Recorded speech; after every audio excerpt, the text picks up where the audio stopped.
Right, 25 April 2024, and today I'm excited to be bringing you another update on everything that is happening in Zimbabwe. And sadly, today is payday, and for most people, chipei chatopera kudhara. The pay is gone on the 25th, on the day when you're supposed to be getting paid, and you're already thinking, Kuti, how do I get to the end of May? Sad indeed for most Zimbabweans. But jokes aside, let us go into everything that is taking place in Zimbabwe. And I want to start with the sad situation that has developed yesterday. Brigadier General Vezha's body was taken to his rural home in Chivi. And what happened there was shocking. So I want to show you some pictures.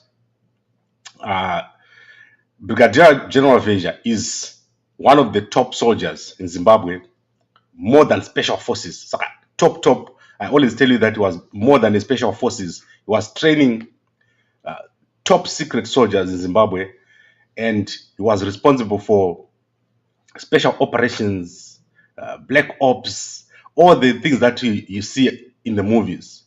But his real life was terrible, and his family was not even given a chance to speak because the ZANU-PF had to hide the facts. This is where he was mourned. Outside, they could not get his body inside the house because his house is so tiny that they tried, but they couldn't do it. So look here, the soldiers trying to get his body in his house, and it could not fit. The house is tiny little house, which could not even fit a coffin. That is how bad the situation is for the Vezha family. And this is the situation. The reason why I'm bringing this situation is the soldiers, civil servants, ZANU-PF members, they are living very difficult lives. I want to take you to Jadagu also, and I want to show you how bad this situation is. So I'll go back to Vezha. I just want to show you that this is not an isolated incident. Jadagu had to be mourned by people sitting outside. So people had to sit on the street because the house is so tiny. Look at her house. It's so tiny, people had to sit outside. There's no way inside the yard for people to sit. And people were, like the people that were sitting inside, they also couldn't bring the body here because it was just too small. Otherwise, the coffin would have had to be put outside in the yard. That's how tiny these houses of the ZANU-PF people are. There is nowhere for people to sit. The people, they appear to be enjoying life, but ZANU-PF guys are also in a very tight situation like everyone else. So let's go back to Vezha. So this is Vezha here. Everyone is just wearing the ED t-shirts, and you can see that they had to bring the Dove's car here. That is the raw home. Everyone was outside. There's no proper accommodation for this general, and they had to take back the body to Harare immediately. They couldn't spend the day here with the body. Normally, when you die, the reason why they take you to your home is so that your body can lie inside your house for the last time. But General Vezha, he couldn't lie in his house because there's no space. So the soldiers took the coffin out, tried to fit it in the house, and it failed. Then they left. And this is the crowd here which was sitting outside. And look at the representatives where they're sitting. This is basically a bush. The farms that these guys get and the raw homes are not being developed. On the other hand, if you look at Nash Jimiri, so I give you a small space here of Nash Jimiri had a farm in Wenimbi in Marondera. His house was massive. He's got a complex with a huge amount of space. That is Wenimbi farm, and these are the kids here. That is Nash Jimiri's kids offering a speech. There was a service in the afternoon. So the whole day, there were events here. Nash Jimiri was taken to his farm. He was taken all over the place. So the people around Mnangagwa, they're having a better life. I'm not saying they're having a good life. You've seen me showing you the security of Mnangagwa with those worn suits. People around Mnangagwa are not doing well. Mnangagwa Argura Nenzara. And it's terrible what is happening around the ZANU-PF guys, even the ZANU-PF guys. This situation is an example. If your general is having a situation like this. Imagine an ordinary soldier, how an ordinary soldier is living, how an ordinary civil servant is living. It's very, very bad. And this situation needs to be solved. The guys in the military, the guys in security services, the guys in ZANU-PF, this is not the way to live, and it cannot continue like this. The situation in Zimbabwe is terrible for everyone, and everyone has to address this situation. And it needs to start with an honest conversation within ZANU-PF. Things are hard, and what Mnangagwa is doing right now is not sustainable. You saw what they did yesterday. They showed all the projects that Mnangagwa has been running. Nothing is finishing. The ZIG is collapsing. People are being arrested left, right, and center. So as we speak, everyone was arrested, has been remanded in custody for an additional week. So the guys who went into jail on Friday, the 65, 14 appeared in court yesterday. They are going to stay in jail. So they're trying to enforce this ZIG, and the situation is not working. This thing is going to collapse, and when it collapses, it's going to be very, very spectacular. But I'm going to get into the ZIG. Let's now go to my next story, which is the agreement between ZANU-PF and CCC. So CCC means all the people in parliament. They've agreed that there will be no elections in 2028. So they're negotiating what needs to be done legally to make that happen. Yesterday, young Tsvangirai met with the RBZ governor, Mshayavanu. So this is Richard Tsvangirai. He met with the RBZ governor Mshayavanu. And this is part of the negotiating process, which is taking place behind the scenes. These guys are going to betray Chamisa very, very badly. The guys in CCC, they are moving towards a direction where they want not to have an election in 2028. And you can see this in the Daily News also yesterday. ZANU-PF is agreeing to that proposal that was put forward by Chabangu's team, that there will be no elections in 2028. So look very closely at this developing situation. And also, you must understand that Chiwenga has started to take charge. So Chiwenga is now taking charge of the situation in Zimbabwe. He is becoming more and more at the front, and ED is moving further and further back. So as time goes on, you're going to see Chiwenga moving to the front, and the CCC guys moving closer. So I don't know if that is a good thing or not. If Chiwenga negotiating with the CCC is a good thing or not. But what I would have preferred was a situation where Chamisa was involved right now at the beginning, because whatever dialogue they're going to have, let's say Chiwenga talks to CCC, it will lead to nothing, and it will be a disadvantage to Chiwenga. If Chiwenga is smart, he's going to push for a dialogue with Nelson Chamisa, because already Chamisa was told that he must go to Chiwenga. And if Chiwenga was smart, then this is the time for him to go and look for Chamisa and to say to the ZANU-PF guys, okay, I've brought Chamisa here for negotiations. As I said to you a few months ago, soon after the elections, ZANU-PF is open to negotiations. But their demand was that Chamisa should say ED won the elections. And my suggestion to Chamisa is never ever say those words. ED did not win the elections. ED lost very, very badly. ED rigged the elections. There are multiple observer reports that say ED rigged the election. So Chamisa negotiating with ZANU-PF through whoever, let's say through Chiwenga, it must be on the basis that the election was rigged and there's need to run a fresh election. But before the fresh election is run, there must be a new or a transitional period. So we need a transitional period of, and obviously this is correct, the postponement of the 2020 elections is going to come. But it must not be something that is happening outside of Chamisa. Chamisa is the presidential candidate who was rigged. So he must be in that negotiation. It must not be led by other people. So this thing that I'm seeing here, it's showing me that the ZANU-PF guys think they can take the CCC guys, go through a legal process, and then get away without having to involve Chamisa. But it won't work, because Chamisa is the one who was rigged. And all these election observer reports, they clearly say Chamisa is the one who was rigged. He's the one who's supposed to be in the dialogue. But clearly, under these circumstances, it makes no sense to hold an election. There will just be another rigging. So that is not going to work, and it's useless. Now, let me go to the next story. And I want to... So I've shown you Zimiri, I've shown you Jadagu. I've shown you the house of Vezha.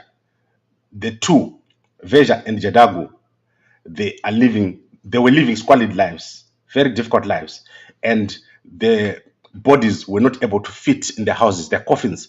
So this is Jadagu, she was not able to fit in the house. This is Vezha. Vezha had to be mourned from outside. So they couldn't put the coffin inside the house. They tried, but they couldn't put the coffin inside the house. So that is our headline for today. Now let's go to another story, and I'm going to run through some of these stories here. And I'm going to look at the picture of one of the soccer players that we looked at this week. That is Edward Sadomba. He is in the H Metro newspaper today. And the reason why he's in the H Metro newspaper is he's been beating up his wife. So that is Edward Sadomba, the same guy we talked about last week.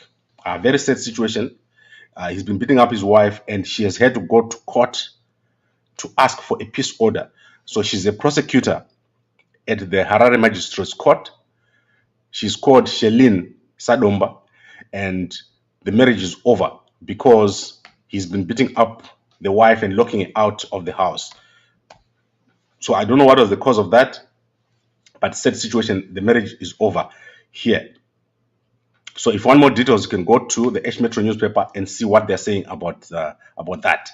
Then we want to look at a lady. There's a woman here in Victoria Falls, Siteni Masina, 35 years old.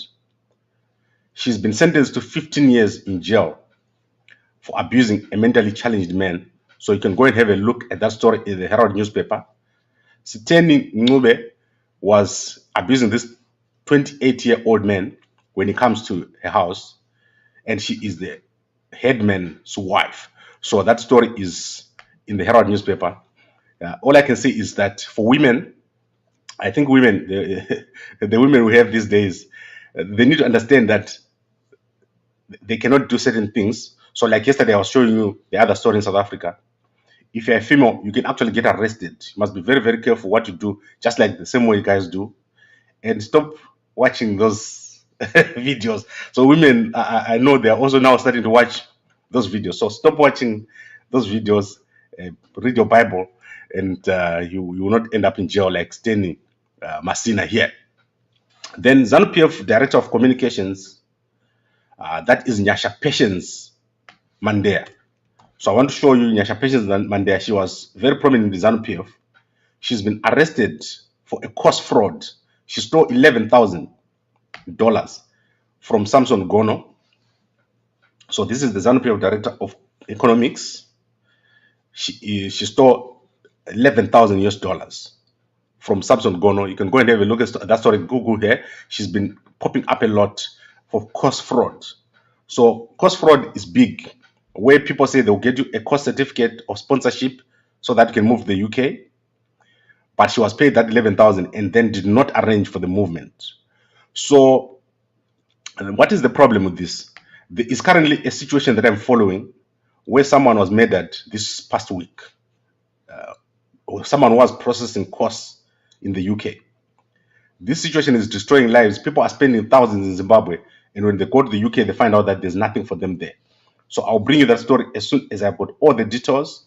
Someone has actually been murdered, or is assumed to have been murdered over a cost fraud in the UK. So people like Director of Economics, Patience Mandea, they are causing a lot of pain and suffering to people in Zimbabwe and also people in the UK, because families go over there and they end up not working, living in destitution. Then I want to look at Amir Maka. She is accused of leaking the pictures of Felicia, the daughter of Felicitas Murata. He has gone to the police and said he has got additional information that shows that he did not leak the pictures. They've taken his phone, and he says the police must call him when they're doing the checks on his phone, because he thinks the other people will leak the pictures, and it's not him. So you can go and have a look at that story. It's also in the H Metro newspaper. And then we've got the story of Mazbaba Nicholas Zakaria. Mazbaba Nicholas Zakaria is now very, very sick. He says he's having seizures and he's having diabetes and high blood pressure.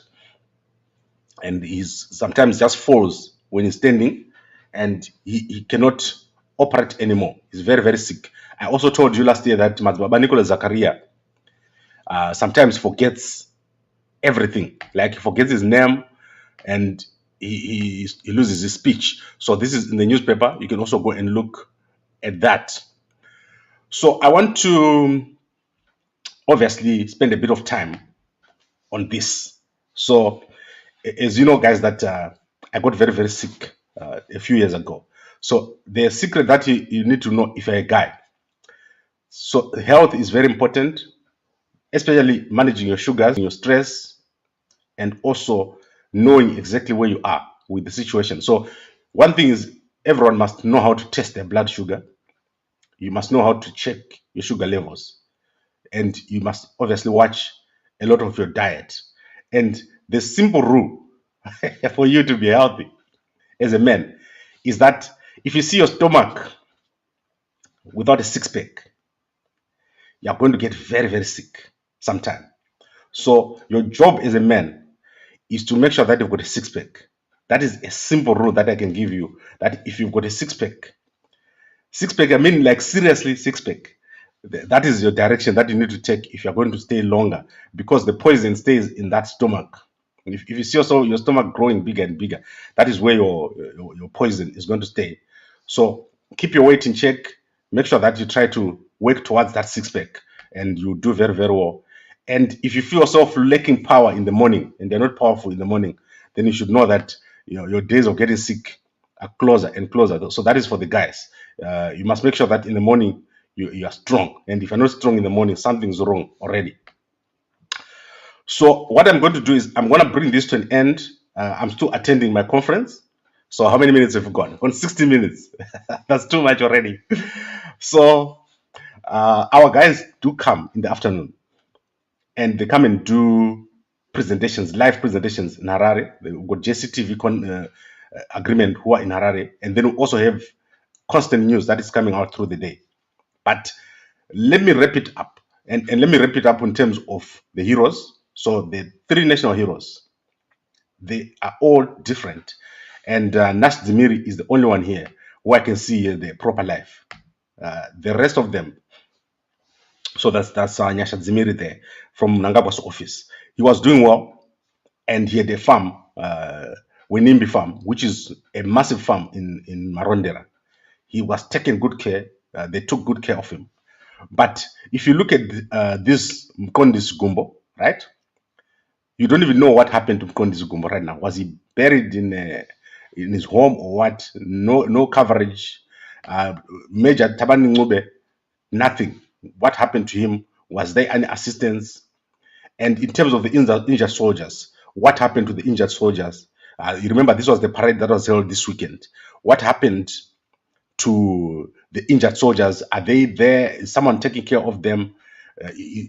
Are they going to be fine, or they're just going to be thrown out of the army? The family of General Vezha, I showed you last week, living in very difficult conditions. And as you know, Vezha was supposed to be deployed to Tanzania as an attaché, security attaché to Zimbabwe in Tanzania. My understanding is that Vezha's wife has suffered a stroke. That is my understanding. So I don't know if she is the one here in yellow. Is the Zimbabwe government going to be able to take care of these people?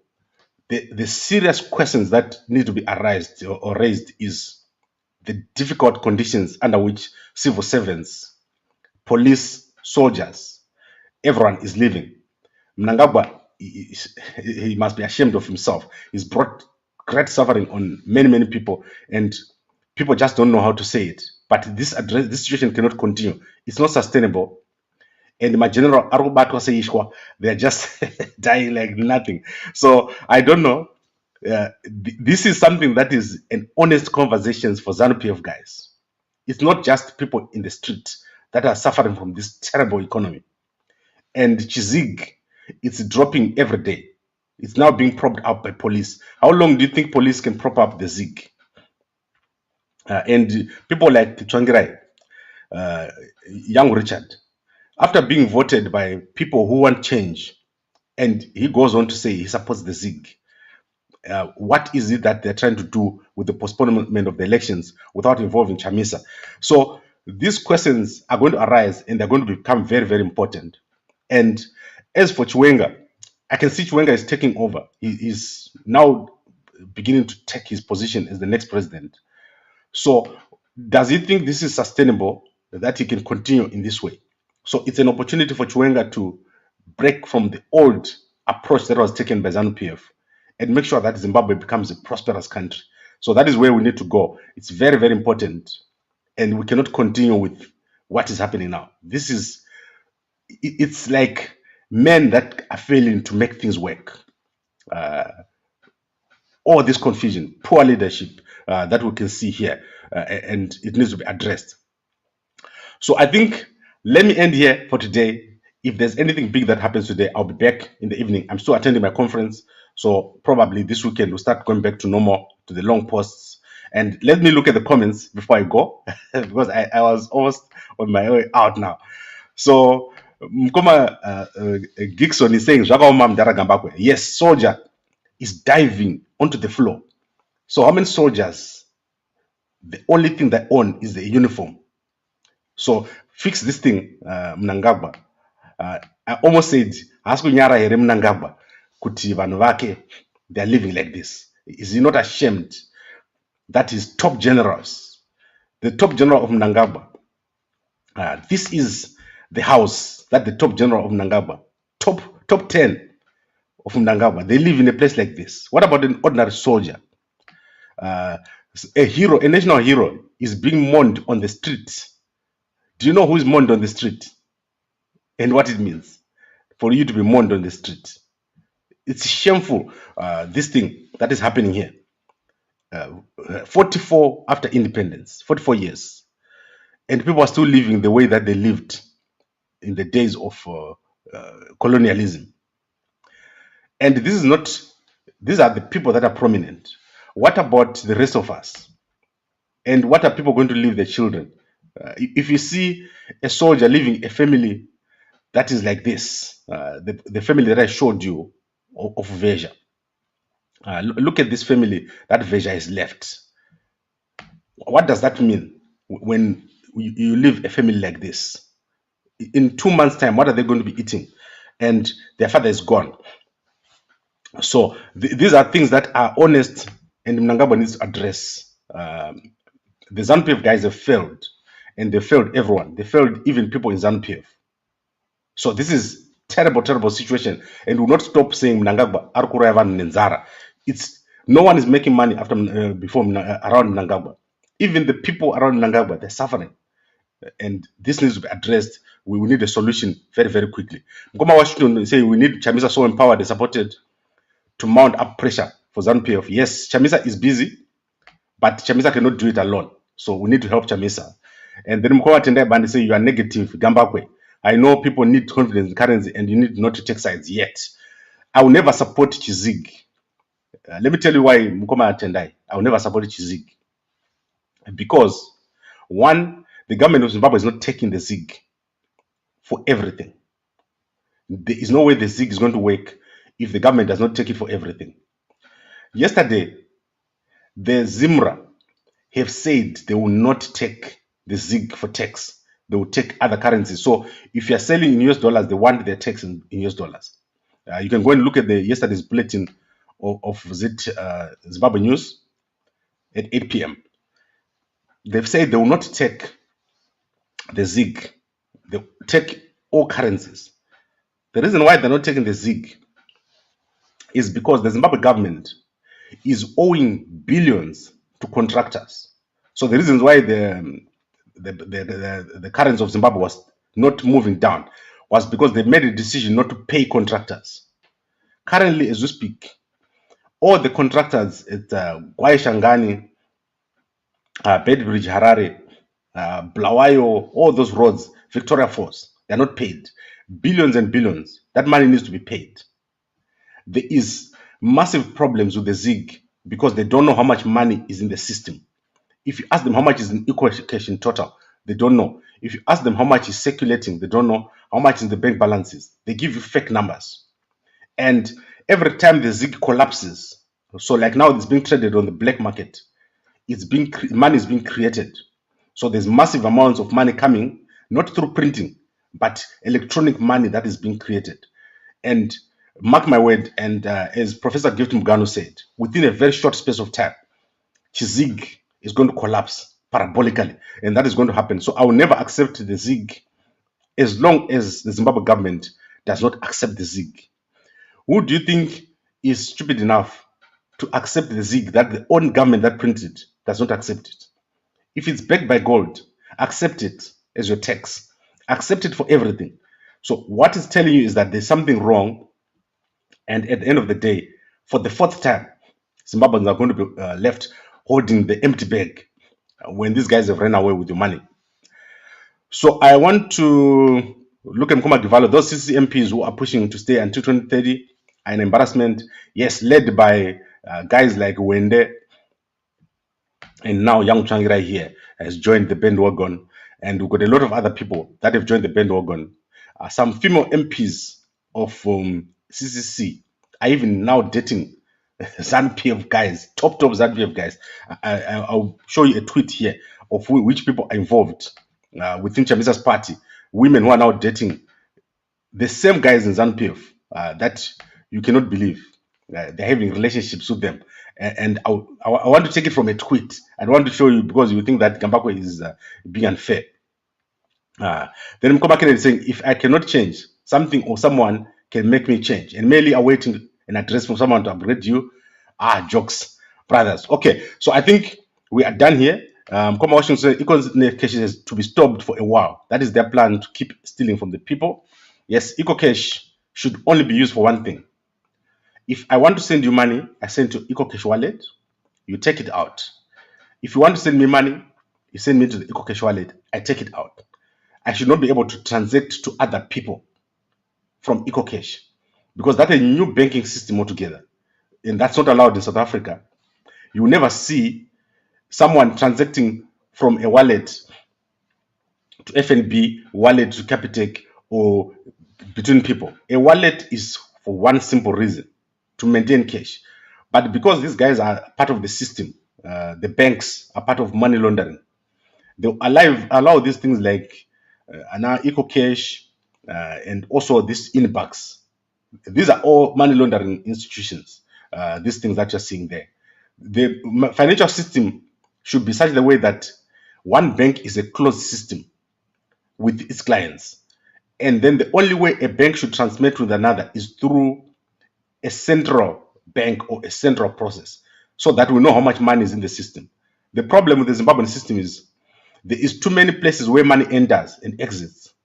So for example, cash should only come out of the ATM and should go into the ATM. No one should be able to deposit in the bank. So in South Africa, they've totally done this.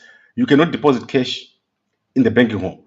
You cannot withdraw cash in the banking hall. You go out in the ATM, and that is where you get money. Then it's a closed system.